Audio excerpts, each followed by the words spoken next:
back to another episode of Wisconsin Weather Experts. It is Monday, and it's essentially a national holiday across the state of Wisconsin because today is the Brewers' home opener. Can you believe it? It is finally here. We've been looking at American Family Field through the winter months when we've had snow and no snow, thinking of warm weather and baseball season. Yes. And today is the day. And although it's not the most ideal weather for everybody out tailgating, it's been worse. Last year, we've even heard from many fans, last year was worse. It was raining, and it was a cold rain. And here's a live view outside. Of course, the roof is going to stay closed today. And I'll give you your forecast a little bit later on. But temperatures right now are in the 30s.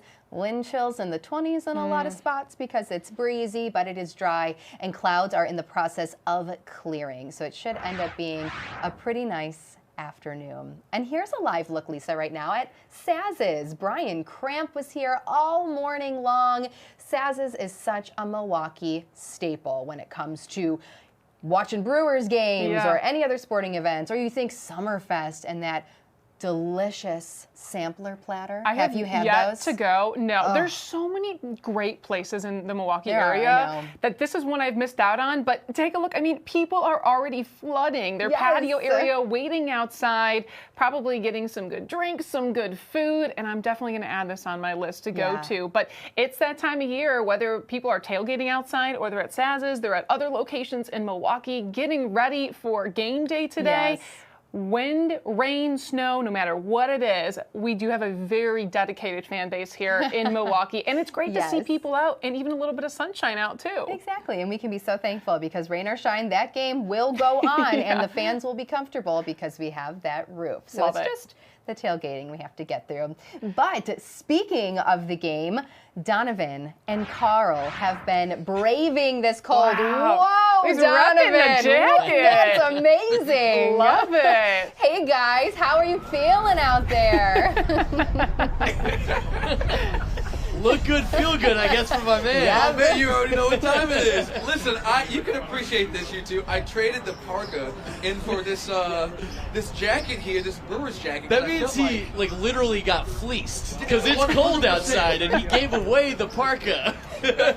I will say parenthetically, I know the person who I gave it to. Might or might not be a coworker who has the day off and is enjoying himself out there in the tailgate lot. We won't say any names here. We won't say any names here. Look, I know this is a weather show, so we can say this. Yes, it is cold outside. Yes. We have also had far worse. I was out here last year when it was like horizontal freezing rain in my face because it was so windy. That's disrespectful. This is fine. We'll take the cold temperatures. Clearly, it's not stopping all the people tailgating. No, and it's warmed up a little bit too. Like, I mean, the fact that I actually comfortably gave away my parka and scarf and everything else to go with this, that's when you know there's some improvement out here, you two. So there have been a lot of very nice viewers who've come up and said hi. One of them just came up to Donovan and saw his look earlier with like the fur coat, hat, everything. It was like, "You're the new guy who's not from here, aren't you?" I'm like, "What gave it away?" Have a lot of people been getting out early despite some of the cold temperatures? I mean, what kind of fan base is there for the opening day?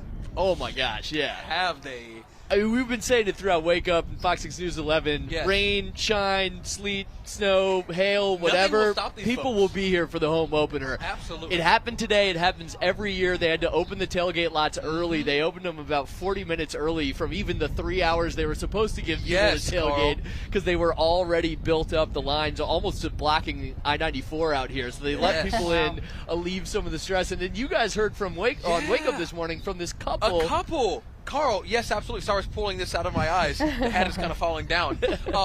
This couple, they were here at 4:30. We caught up with them at 5 o'clock, but they were here before the sun was up, before really anybody else was in line. They were out cooking bacon, and they were just solidifying their spot in line. But get this, they are deeply connected to the Brewers.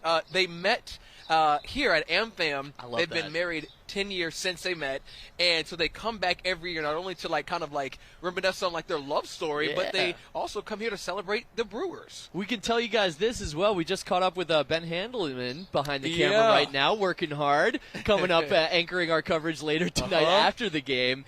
He saw an engagement. Yes. Happened right outside the ballpark, right in front of the Euchre statue, actually, over there in front of the ballpark. So, yes, Brewers culture and fandom is intertwined into so many lives. Who knew? Like, maybe I need to get engaged here. That seems to be like the storyline. Anyone available? Calling all singles. He'll take your number. Just really quickly, guys, too, you brought up Bob Uecker. Do you feel like fans, there's just a little more than your normal tailgating? Do you feel like it's a little more emotional? Can you tell at all? I would say so. And I think because it's past the actual death a little bit now, that happened back in January, fans have been able to come to grips with it, and I think it's turned into that chance to celebrate and to recognize how lucky we all were to have him as the voice of the Milwaukee Brewers for more than half a century. There are so many different ways that you will see him recognized by the Brewers today, for sure, both his signature in the outfield grass. There's a sign way up high in the upper seats that says, "I must be in the front row," that reference to his slogan from the Miller Lite commercials back in the 1980s. A beautiful flower display from a local florist, Belfiore, on that Euchre statue outside of the ballpark as well. And then just the subtle things. We've seen so many fans walk by with the Uke T-shirts that we heard from the retail merchandise official with the Brewers this morning on Wake Up has just sold out pretty much. They came out a week ago, and it's been really hard to keep things on the shelves. So, yes, so many different ways, both officially from the team and then, of course, for the fans that loved listening to him, the soundtrack of summer for all these decades in Milwaukee. He will not be forgotten and will be remembered so often throughout this season. Yeah. You're right. Like, you touched on this. It went from mourning to celebrating. I think so. You know, and you see that reflected out here in the number of people who are, repping the shirts that are emblematic of his time here and in Milwaukee, and you see people out tailgating, also just kind of reminiscing on his memory and what he meant to them as fans, but also to this team and this franchise. So it's been really cool to see how they are honoring him and continuing to celebrate him. There is going to be a celebration of life coming up, I believe, in August. One of the Brewers officials said maybe as soon as next week we might get some more details on that. They've kind of been teasing it out into the spring. Of course, had to get through the home opener here in the different ways he'll be recognized, and then I think we'll get more details about what is going to be a very hard ticket to come by. Absolutely. Right? A lot of people are going to want to come to that celebration of life over the summer. Oh, absolutely. Oh, Donovan and Carl, thank you guys so much. Thank you for braving the weather. You guys have done such a great job now. Go warm up. Live look outside at AmFam. Rob Haswell joining us now about some interesting weather baseball relationships here. Exactly. And note to Donovan, don't leave that jacket sitting around. Oh, no. It'll grow legs and walk up out of here. That was I like that. Good-looking jacket. All right, let's talk about it. Baseball and weather. And, of course, we know that it is generally played outside. And even when it's not, even when it's in a beautiful stadium like we have here at American Family Field, there are still impacts. Air temperature is a big part of that. It can change a baseball's trajectory. Of course, it has a direct impact on the player's comfort levels. Warmer air is typically a little less dense. Colder air is a little more dense, which leads us to air density. Now, a lot of people think of humid air as being more dense because it feels heavy. It feels like it's just laying on you like a big wet blanket, but technically it's less dense because water vapor actually has a lower mass than nitrogen or oxygen, which makes up the bulk of our atmosphere. And so as a result, the lower density allows balls to travel farther. So statistically, over the many, many decades that we have played this game, there have been more home runs in the warmer months than in the colder months. Of course, the indoor version of our game does kind of change as you look into the later decades of the sport. One of the notes here is that the very popular Field of Dreams field is in a cornfield. We learned a lot this past summer about corn and how it impacts humidity. If it gets really humid and then you add that corn sweat, apparently that ballpark is almost impossible to keep a ball in because the balls just really travel so well in that less dense air. Of course, cloud cover. That's, if you've ever played the game, that's a no-brainer, right? If you can't see the ball because the sun is in your eyes, the pros, of course, have the hat and the eye black and the shades and everything else that they've got going on to help with that. So cloud cover is a big, big part of it. And then wind, not only for the obvious, right? A wind coming from behind home plate can take those balls farther. A wind coming from the outfield can push those balls back into onto the field, but also how pitchers use balls like sinkers and curves. They need a certain reliability in the wind direction and speed to pull off those very high-end, very elite pitches. So if you've got a variable wind, or maybe you've got a wind that's coming in over the bleachers in a certain way, they may not be able to pull off their signature pitch the way they would like. So these are the 4 big ways that baseball is impacted by weather. Even when we close that roof, many of these are at play, guys.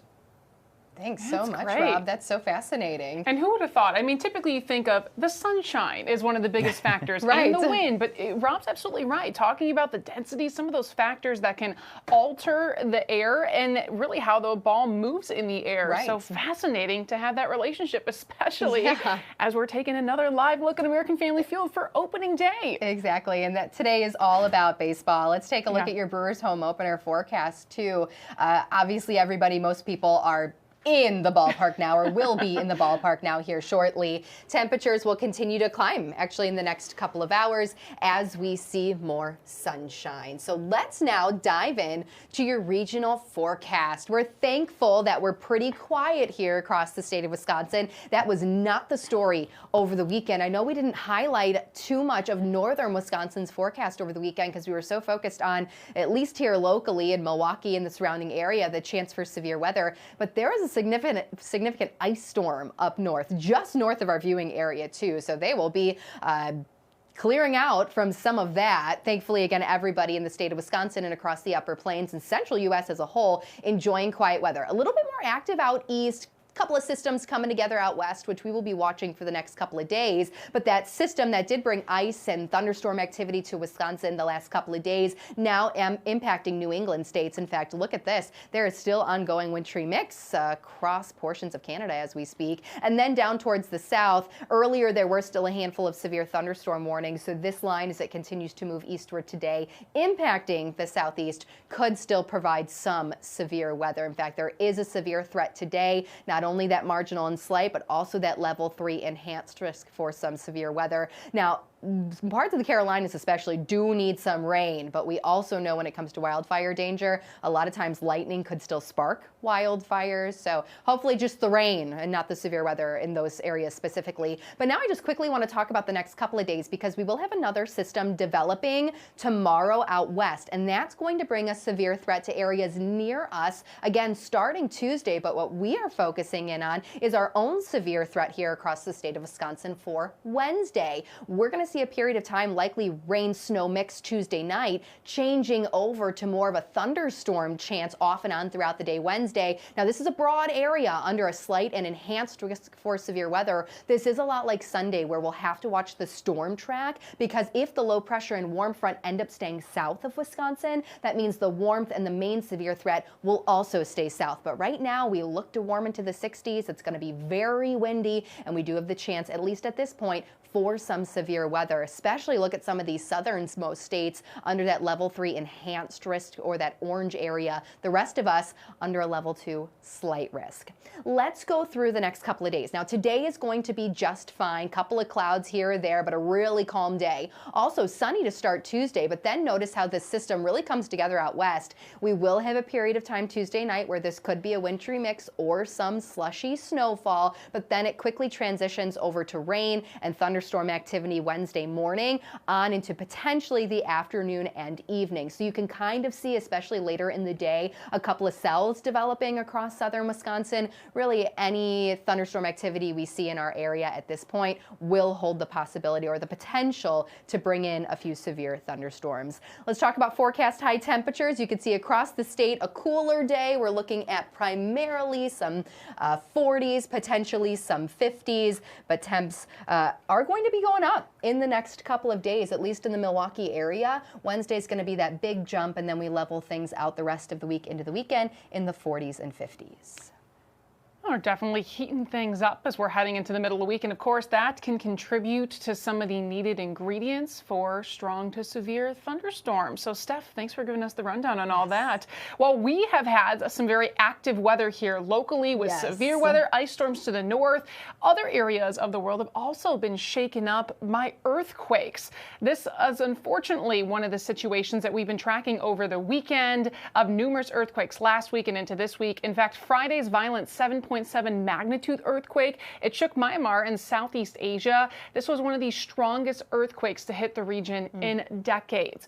More than 1,600 people have died, and the USGS survey estimates that the death toll could potentially rise near 10,000 people. Thousands were hurt, and fatalities were even reported in Thailand. Foreign aid continues to come in to Burma from India, Russia, and China. The U.S. also will provide some assistance. The United Nations set aside millions of dollars for relief efforts, and local efforts are even happening in Milwaukee. Fox 6 Aaron Maben tells us more. At the Myanmar Asian market in Milwaukee, shoppers can't help but think of the heartbreak and horror in their home country. I called my sister, and my sister told me they are okay. It's a feeling of relief for May Ong, who is from Myanmar, also known as Burma. There, it's a race against time to find people in the rubble of collapsed buildings. My brother, their house is just shaking, but it's okay. She says her family members survived the earthquake, which also rocked nearby Thailand. Myanmar's ruling military said Saturday morning that the death toll rose to over 1,600.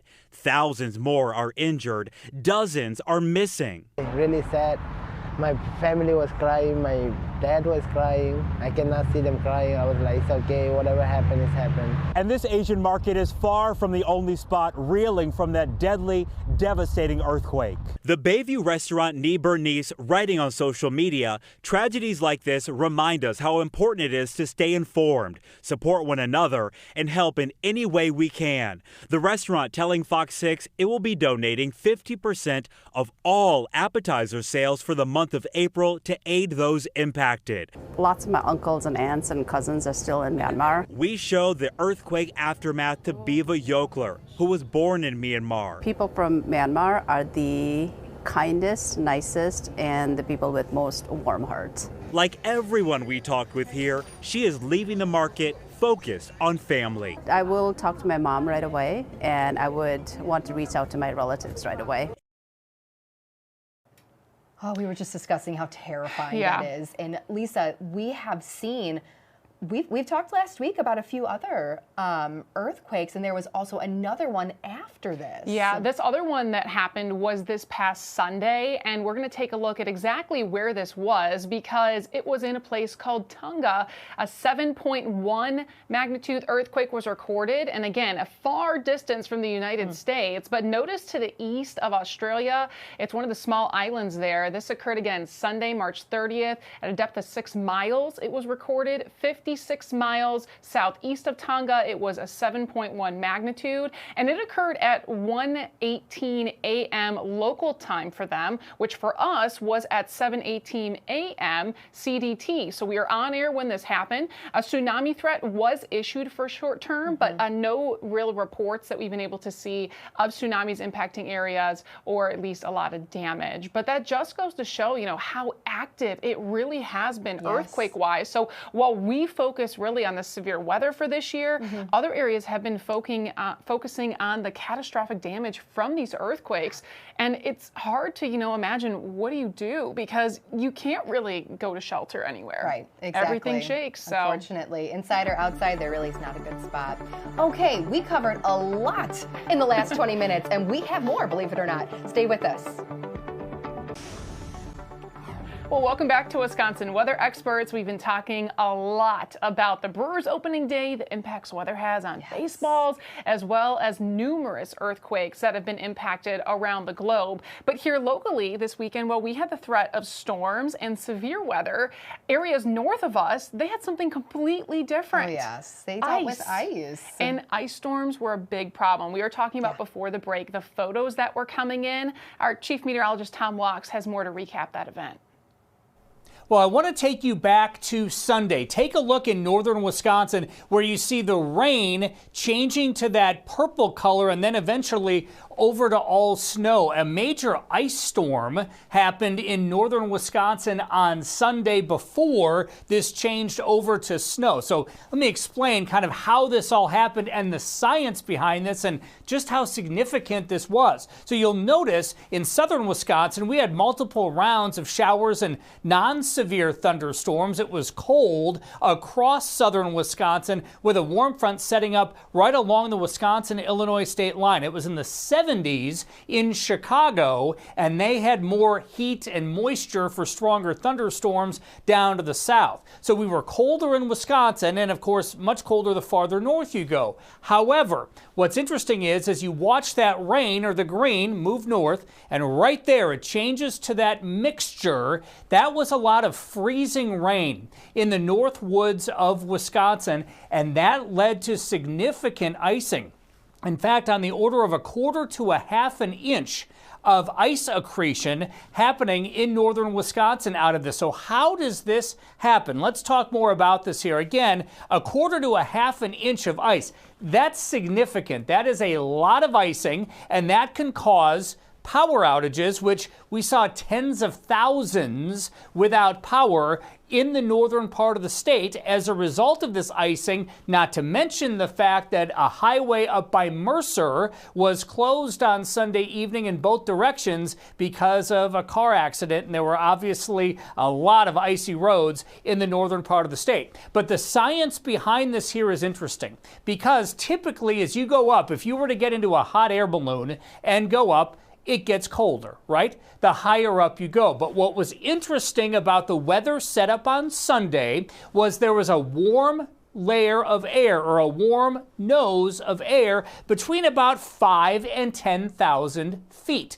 And that caused the snow to fall and melt in that warm layer of air. And then once you got below 5,000 feet, it froze again with temperatures getting colder. So that's what freezing rain is.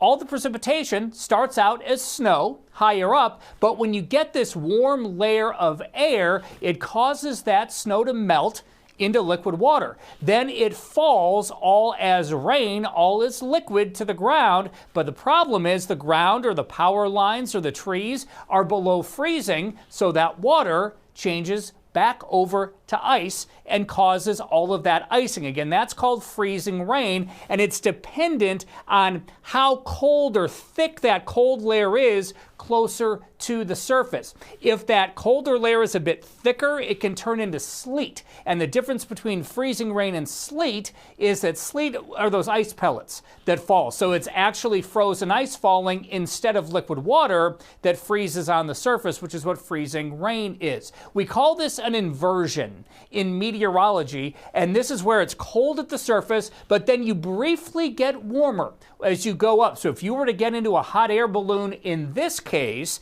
and you were to go up, it would be cold, but suddenly it would get warmer at 6,000, 7,000 feet for a brief time, and then you'd get cold again, but you'd go right through that warm layer of air again. That's called an inversion in meteorology. So a lot of science when it comes to that. Again, it was warm enough in the southern part of the state for rain and thunderstorms, even though it was still in the 30s to around 40. Then the farther north you went, it got colder at the surface, but we had that warmer layer of air aloft. If you have a question for us, please let us know. We want to hear from you right here on Wisconsin Weather Experts. Scan that QR code and submit your questions to us.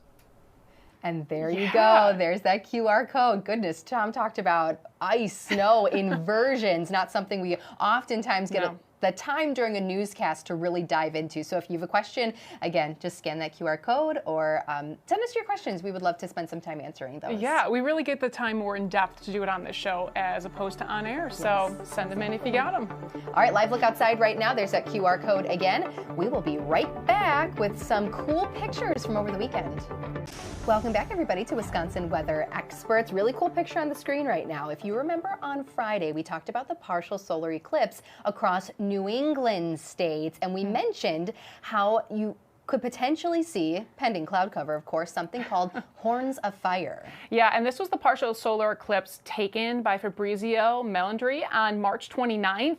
This was in Monticello, Maine. So amazing. You know, you see those horns looking kind of like the devil out there. Oh, spooky. It is. Definitely some cloud cover as well, but he had to withstand some temperatures in the teens for many hours. But he said it was certainly worth it. The next partial eclipse isn't going to be until September 21st of this year. Okay. But we are not looking to be able to see it here, but I'm sure we'll see some amazing pictures like that. Yes, and we'll, you know, just eyes to the skies on all other cool events too. Live look at AmFam Field. Roof stays closed for the game. We are only a short ways away from that. Have a lovely day, and we'll see you tomorrow.